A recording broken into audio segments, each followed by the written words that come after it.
नदी के किनारे कुछ छोटे गांव बसे थे।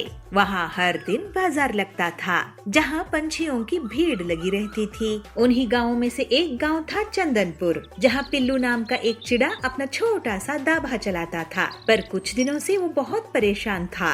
उसका ढाबा चल नहीं रहा था। वो अपनी पत्नी पीलू से कहता है, पीलू, हमारा ढाबा बहुत नुकसान में चल रहा है। चंदनपुर के ज्यादातर पक्षी शहर में जाके रहने लगे हैं। भगवान जाने हमारे ढाबे का काम अब कब तक चलेगा।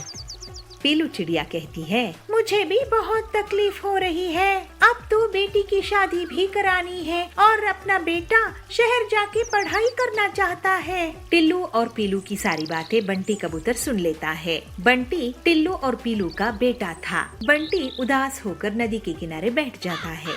उसकी आंखों में आंसू आ जाते हैं। बंटी सोचता है, मम्मी और पापा कितने परेशान हो गए हैं। मैं ऐसा क्या करूं कि उनकी चिंता खत्म हो जाए। पापा का ढाबा इतना अच्छा चलता था, लेकिन अगर वो बंद हो गया तो हम लोग क्या करेंगे। बंटी खुद से बातें कर रहा था। तभी वहाँ पर नाव पर बैठा हुआ एक तोता आता है। बूढ़ा तोता बंटी के पास आकर कहता है, बेटा, रो क्यों रहे हो? मुझे बताओ, मैं शायद तुम्हारी समस्या का समाधान कर दूं।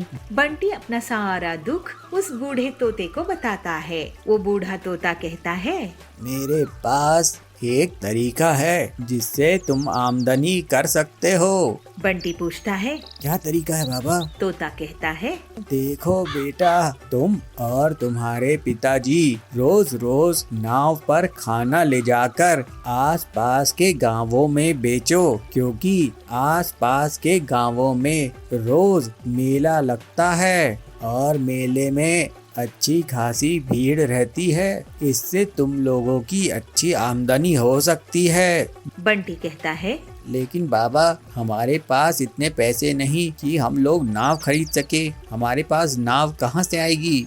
बूढ़ा तोता कहता है, अरे तुम नाव की चिंता मत करो। मेरी ये नाव तुम लोग उपयोग में ले लिया करो। इसका किराया मुझे दे दिया करो। वैसे भी अब मैं बूढ़ा हो गया हूँ, मैं नाव नहीं चला पाता हूँ। ये नाव तुम्हारे काम आ जाएगी और नाव से मुझे किराया मिलता रहेगा। इससे मेरा गुजारा हो जाएगा। बंटी कहता है, हाँ, ये ठीक रहेगा बाबा। मैं जाकर पापा से इस बारे में बात करता हूँ। आपका बहुत बहुत धन्यवाद। बंटी घर आता है और अपने पापा से इस बारे में बात करता है। उसके पापा कहते हैं, हाँ, बात तो सही है बंटी, लेकिन बहुत सारी तैयारी करनी पड़ेगी। उसकी माँ कहती है, मुझे बंटी का तैरता हुआ ढाबे का प्लान बहुत अच्छा लग रहा है। हम सब मिलके काम करेंगे तो हो जाएगा। हमें बंटी बेटे की बात को मान लेना चाहिए। पीलू की बेटी भी अपने पापा से कहती है, हाँ पापा, एक बार ये भी करके देख लेते हैं। वैसे भी हमारा ढाबा तो चल नहीं रहा है। हो सकता है भगवान की दया से हम मेहनत करके अपना ढाबा चला ले। बंटी के पापा कहते हैं, ठीक है बंटी बेटा, तुम सब लोगों का अगर यही आइडिया है तो फिर अपन ये काम शुरू करते हैं। चल मेरे साथ बाजार, वहाँ से कुछ जरूरी सामान खरीद लाते हैं जिससे नाव के ऊपर हम ढाबा खोल सकें। टिल्लू और उसका परिवार मिलकर नाव पर अपना ढाबा तैयार करते हैं। पीलू और उसकी बेटी तरह तरह के भोजन तैयार करते हैं और सब कुछ उस बूढ़े तोते के नाव पर रख देते हैं और फिर वो उस नाव के ढाबे को ले जाते हुए दूसरे दूसरे गांव पर बिकाने लगते हैं। गांव के किनारे कुछ पक्षी घूम रहे होते हैं। जैसे ही वो नाव पर लगे हुए ढाबे को देखते हैं, वे लोग हैरान रह जाते हैं और वहाँ पर आकर खाना खाने लगते हैं। एक पक्षी कहता है, अरे वाह, नाव पर ढाबा, ये तो गजब का दिख रहा है। दूसरा पक्षी कहता है। बंटी खुशी खुशी अपने तैरते हुए ढाबे का मेन्यू बताता है। मटर पनीर, पालक पनीर, पुलाव, मिक्स वेज, रायता, लस्सी, स्पेशल थाली, कोफ्ता, कढ़ी। ऐसा कोई भी पकवान नहीं होगा जो हमारे ढाबे पे नहीं मिलता है। एक बार आप खाएंगे हमारा खाना तो बार बार खाएंगे। और हाँ, इससे सस्ते दाम में तो आपको आपके ही गांव में कोई खाना नहीं देगा। टिल्लू की ढाबे का खाना खाकर लोग बहुत खुश हुए। फिर टिल्लू दूसरे गांव की ओर चल दिया। अलग अलग गांवों में जाकर टिल्लू और बंटी खाना बेचने लगे और पहले ही दिन उनकी बहुत अच्छी कमाई हो गई। लोग उनकी खाने की बहुत तारीफ करते थे। टिल्लू और बंटी घर वापस आते हैं। टिल्लू पीलू से कहता है, देख पीलू, आज पहले दिन ही 5,000 रुपए का मुनाफा हो गया। पीलू ये देखकर बहुत खुश होती है। पीलू कहती है, अरे हमारे ढाबे में तो एक हफ्ते में भी इतना मुनाफा नहीं होता था। ये सब तो बंटी की मेहनत का नतीजा है। बंटी कहता है, नहीं माँ, ये शिक्षा तो आपने और पापा ने हमें दी है कि मेहनत हमेशा रंग लाती है। पीलू टिल्लू से कहती है, अब भला हो उन बूढ़े बाबा का जिन्होंने हमें इस नाव को दिया है। आप उन्हें जाकर किराया दे आए। टिल्लू और बंटी किराया देने के लिए उस बूढ़े तोते के पास जाते हैं। बंटी और टिल्लू जब वो बूढ़े काका को किराया देते हैं तो वो बूढ़े काका उन्हें बहुत आशीर्वाद देते हैं और कहते हैं, अरे बेटा, तुम लोग इसी तरह सफल होते रहो तो मुझे बहुत अच्छा लगेगा। आगे जाके तुम ये नाव हमेशा रख लेना। इस तरह उस बूढ़े का आशीर्वाद पाकर दोनों पिता और पुत्र बहुत खुश होते हैं और उनका अनोखा नाव का डाभा बहुत सफल होता है।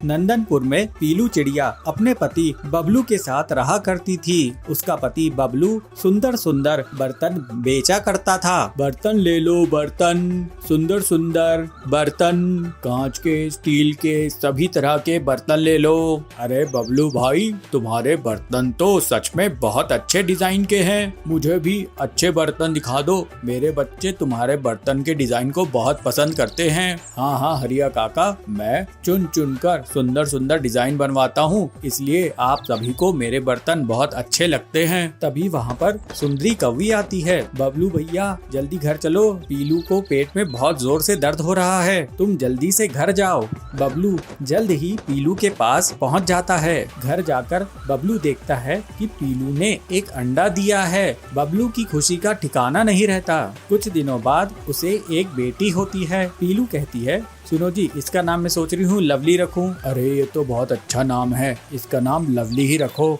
धीरे धीरे लवली बड़ी होने लगती है तो पीलू अपने पति से कहती है, सुनो जी, अब आपको ज्यादा पैसे कमाने होंगे क्योंकि बेटी बड़ी हो रही है, उसको हमें अच्छी स्कूल में भी डालना है और अच्छा जीवन देना है। हाँ हाँ पीलू, तुम सही कह रही हो। अब अपनी बच्ची को बिल्कुल राजकुमारी की तरह पालेंगे। इस तरह दोनों पति पत्नी अपनी बेटी से बहुत लगाव रखते थे। एक दिन बबलू की दुकान में एक शहरी चिड़िया आती है। सुनिए भाई साहब, मेरा नाम बबली है, मैं शहर से आई हूँ। आप इन बर्तनों को अगर शहर में बेचेंगे तो आपको बहुत मुनाफा होगा। आपके बर्तन बहुत सुंदर हैं और आप यहाँ पर कम दामों में बेच रहे हो। ऐसा करो, ये मेरा पता रखो और जब कभी शहर आना हो तो मेरे पास आना। इतना कहकर बबली वहाँ से चली जाती है। बबलू घर जाकर पीलू को ये सब बताता है। पीलू कहती है, ये तो बहुत अच्छी बात है जी, गांव के जंगल में वैसे भी अच्छे स्कूल नहीं हैं। हम अपनी बेटी को शहर के अच्छे स्कूल में दाखिला दिलवाएंगे। और फिर कुछ दिनों बाद बबलू अपने परिवार के साथ शहर चला जाता है। वहाँ पर बबली चिड़िया उनके रहने का इंतजाम कर देती है। फिर बबलू शहर में बर्तन बेचकर बहुत मुनाफा कमाता है। ऐसे ही एक दिन जब बबलू घर लौट रहा था तो एक भारी भरकम ट्रक से उसका एक्सीडेंट हो जाता है और बबलू को अस्पताल में भर्ती होना पड़ता है। अब पीलू चिड़िया अपनी बच्ची के लिए परेशान होती है कि वो कमाई कैसे करे जिससे वो अपने पति का इलाज भी कर सके और अपनी बच्ची की स्कूल की फीस भी दे सके। उसकी बच्ची लवली उसके पास आकर कहती है, माँ तुम चिंता क्यों करती हो, हम फिर से नई शुरुआत करेंगे और नई डिजाइन के बर्तन बनाएंगे। पीलू कहती है, पर बेटा मुझे काम के बारे में कुछ भी नहीं पता, ये एक्सपर्ट थे, एक से एक डिजाइन बनवाया करते थे। उसकी बेटी कहती है, माँ तुम चिंता मत करो, हम कोई ना कोई रास्ता निकाल लेंगे। ऐसा करो, अब तुम थोड़ा आराम करो। ऐसा कहकर लवली रसोई में जाती है और वहाँ पर मिट्टी के घड़े को देखकर वो सोचती है, क्यों ना हम मिट्टी के बर्तन ही बनाने लगे। लवली पीलू के पास आकर कहती है, माँ क्यों ना हम मिट्टी के बर्तन बनाकर बेचे, यहाँ शहर में तो कोई वैसे भी मिट्टी के बर्तन बनाता नहीं है। पीलू कहती है, लवली तेरा आइडिया तो बहुत अच्छा है, चल मैं कल से मिट्टी के बर्तन बनाया करूँगी और तू उन्हें ले जाकर बेच दिया करना। इस तरह से पीलू और लवली की मेहनत से उनकी दुकान